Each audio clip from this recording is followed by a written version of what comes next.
daayirka kooxda kubadda cagta Paris Saint-Germain ee Kylian Mbappe ayaana markaa la xusayaa in dalabka waqti kan xadirka ee kooxda kubadda cagta Real Madrid ay ku soo xoog badnaanayso maadaama gudoomiyaha kooxda kubadda cagta Real Madrid ee Florentino Perez uu xusayo in muhiimadiisu ay tahay in kooxda kubadda cagta Real Madrid ay qorsheynayso xil ciyaareedka soo socda isbedel ay damacsan yihiin in Kylian Mbappe ay ku geeyaan garoonkooda Santiago Bernabeu. qaar ka mid ah guddiga fulinta ee kooxda kubadda cagta Real Madrid ayaa warar goosgoos ah ka soo baxaya waxaana hadalhaynta xoogan ay tahay iyadoo kooxda kubadda cagta Real Madrid ay ku fashilantay dhowrkii ciyaartooy da'da yaraa ee la soo oo wax natiija aan marka ku soo kordhin mustaqbalka Real Madrid waxaana la xusayaa in ay xoojiso kooxda kubadda cagta Real Madrid daayirkan awoodda badan ee ka soo jeeda wadankaasi Faransiiska Kylian Mbappe. sheekada la yaabka leh ayaa sidoo kale soo ifbaxaysa Kylian Mbappe marka uu ka mid yahay qorshaha kooxda kubadda cagta Newcastle United. aragtida la yaabka leh ee warbaahinta kala duwan ee dunida ayaa ah in ninka marka dhaxal sugaha ee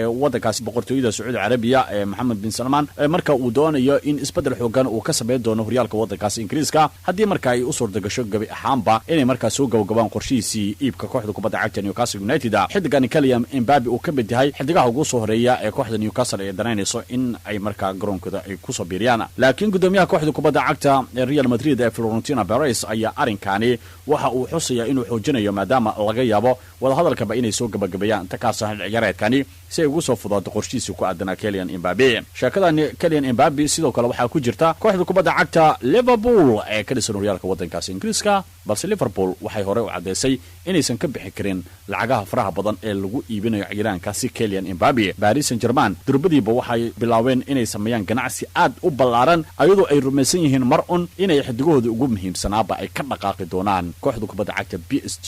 ee ka dhisan caasimadda wadankaasi Faransiiska Paris.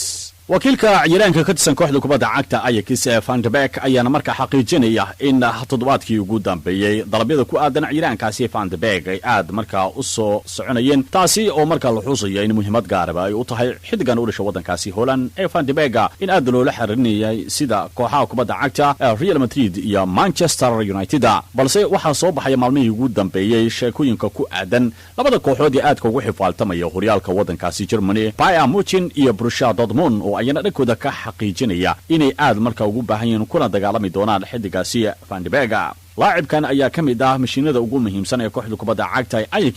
maadaama Ajax ay ka mid tahay kooxaha inta badan ay ka faa'iido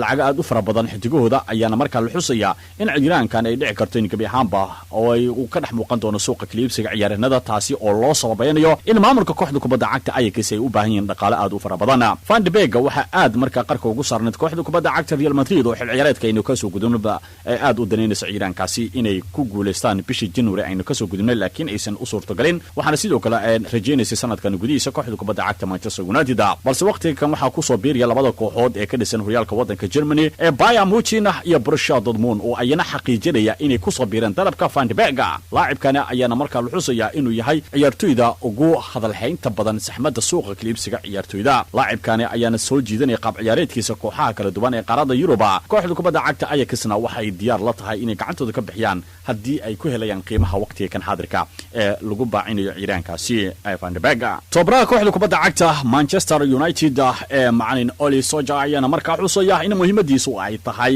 in kooxdiisa ay noqoto koox awood badan balse toddobaadkani ayaa soo baxaysa sheeko cusub oo ku aadan mustaqbalka wiilka reer Faransa ee Paul Pogba taasi oo la sheegay in markan dhawaaq uu ka soo gaarayo magaalada Madrid ee dalkaasi Isbaanishka. kooxdii inta badan baa aad ka wareejinaya wiilka reer Faransa ee Paul Pogba ayaa hadal dabacsan ka soo yeeraya taasi oo la bilaabi doono wada hadal degdeg ah oo markaa lagu muujinayo in kooxda Real Madrid ay diyaar u tahay in ciyaaraankaasi Pogba ay u boqoliyaan caasimadda wadankaasi Isbaanishka Madrid taa oo la doonayo inuu ka mid noqdo mustaqbalka kooxda kubadda cagta Real Madrid. in muddo ayuu Paul Pogba wuxuu raajicinayay daaqad uu ka galo garoonka Santiago Bernabeu ee kooxda kubadda cagta Real Madrid ay ku ciyaarto waxaana xilligan u soo ifbaxaya in markaa ciyaaraanka uu go'aan ka gaaro mustaqbalkiisa staadiyaha Old Trafford ee kooxda kubadda cagta Manchester United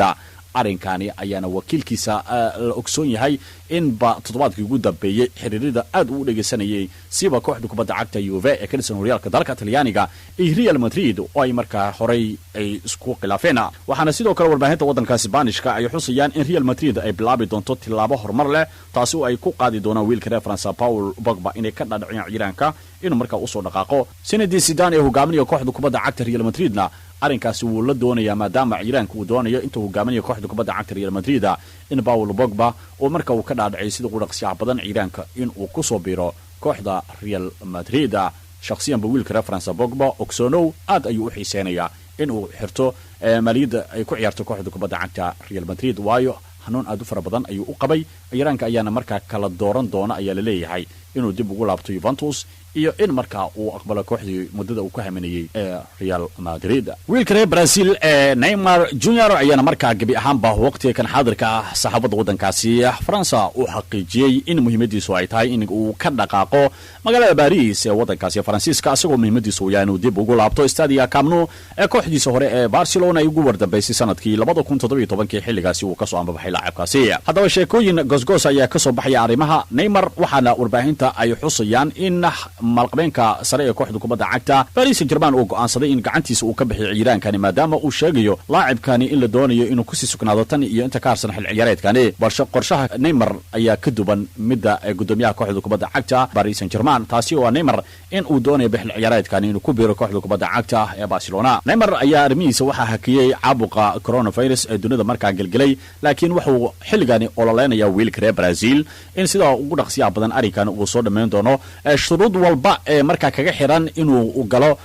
albaabka hore ee kooxda kubadda cagta Barcelona Neymar waxa uu yiri waan ka soo bixi doonaa xitaa waxa uu sheegay in dhaqaalihiisa qayb ka mid ah uu lubin doono si uu kaga dhaqaaqo kaliya magaalada Paris ee waddankaasi Faransiiska Neymar waxa uu muujinayaa in jacayl aad u fara badan ba uu qabo kooxda kubadda cagta Barcelona oo ku qaldanaa in uu ka soo dhaqaaqo kooxdiisa hore maxaa yeelay xilligan wiilka reer Brazil Neymar ayaa markaa loo arkaya fursad aad u wanaagsan Barcelona oo markaa qalqal xoogan ka qabta arrimaha ku aadan wiilka reer Argentine Lionel Messi oo markaa hakiyay wada hadalkii heshiis kordhinta kooxda kubadda cagta ee Barcelona taasi oo markaa la filayo Neymar in la soo dedejiyo qorshihiisa si uu markaa u noqdo xidiga hoggaanka mustaqbalka dhow Barcelona markaa la wareegi doono maadaama ciidankan ilaa hadda madaxweynaha kooxda kubadda cagta Barcelona Jose Maria uu leeyahay wali waxaan rajo ka leenahay inaan ka dhaadhicino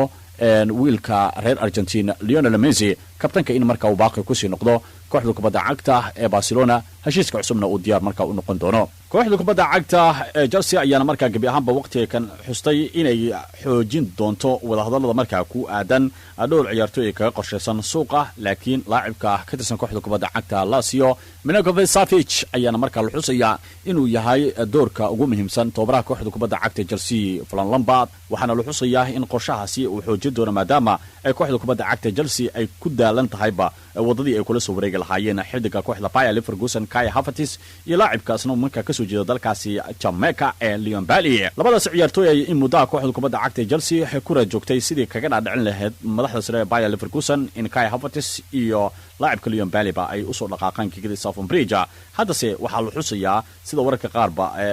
la soo xiganayo in ay kooxda kubadda cagta Chelsea ay markaa u dhaqaaqayso bal inay isku day xooggan ay sameeyaan ciidanka ka tirsan kooxda kubadda cagta Lazio Milinkovic Savic taasi oo qiimihiisa markaa hoos loo dhimay waxaana la sheegay ama lagu wargeliyay koox walba ee ka dhisan tartamada qaaradda Europa inay ku qaadan karaan adduun lacageed gaaraya 70 milyan oo lacagta Euro-ga ah sidoo kale waxaa soo baxaya hadalhayntii ugu dambeysay tababaraha kooxda kubadda cagta Chelsea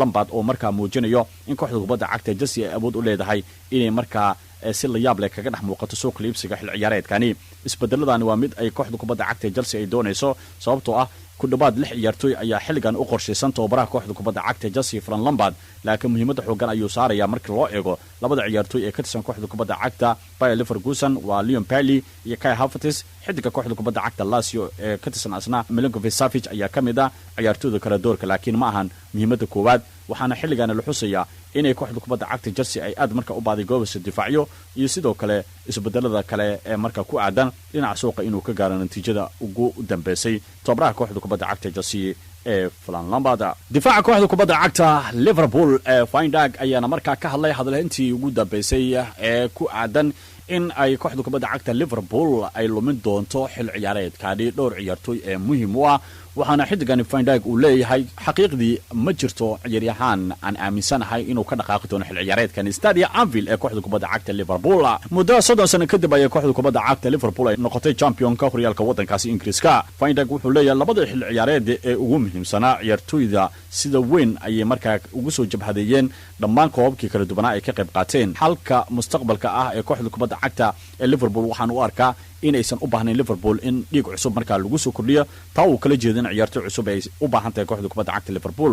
waxaynu haysanaa ciyaartoy da'yar awood badan ee markaa loo eegna kooxaha kala duwan ee qaaradda Yurubna ay aad ugu qalqalaan markay ka hor imaanayaan laakiin waxaan kalsooni weyn aan ku qabaa in aysan ka bixi doonin ciyaartoyda ugu muhiimsan kooxda kubadda cagta Liverpool garoonkeeda Anfield asaguna arrinkaasi uu markaa u raaciyo hadalhayntii toddobaadkii ugu dambeeyay ku aadanaa in ay markaa kooxda kubadda cagta Liverpool gacantooda ka bixin doonaan sida saddexda xidig ee qaybta weerarka Roberto Firmino oo Bayern Munich markaa la sheegay shakhsiyad inuu la gaaray labada ciyaaryahan ee qaaradda Afrika ka soo jeeda Mo Salah iyo sidoo kale Sadio Mane ayna hadalhayntoodu ay tahay labada kooxood ee ku xifaaltamaya horyaalka waddankaasi Isbaanishka waa Real Madrid iyo Barcelona laakiin Van Dijk wuxuu leeyahay saaxiibadeeda